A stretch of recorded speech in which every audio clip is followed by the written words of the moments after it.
রাত 1:02:04-05 নির্জন লাইব্রেরিতে একা বসে পড়ছিল তানিম।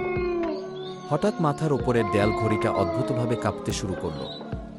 সে ভাবল ঘড়ির ব্যাটারি শেষ হয়ে আসছে, কিন্তু ঘড়ির কাঁটা তখনও চলতে থাকল।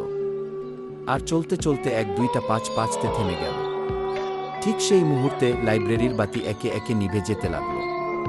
তানিম ভয় পেয়ে বের হয়ে যেতে চাইল, কিন্তু দরজা বন্ধ। মোবাইল দিয়ে আলো ফেলতেই দেয়ালে দেখতে পেল তার নিজের ছবি, কিন্তু ছবিটায় সে ঘাড় ঘুরিয়ে তাকিয়ে আছে পেছনে। সে ভয় পেয়ে পিছিয়ে আসে। হঠাৎ তার কানে ফিসফিস শব্দ, ঘড়ি থেমেছে। সময় শেষ কি? তানিম দৌড়ে জানালার দিকে গেল, কিন্তু জানালাই নয়, ওটা এখন আয়না। আয়নার ভেতরে সে নিজেকে দেখতে পেল, কিন্তু আয়নার সেটা ধীরে ধীরে হাসছে। একটা বিকৃত ভয়ঙ্কর হাসি। গল্পটা এখানেই শেষ নয়।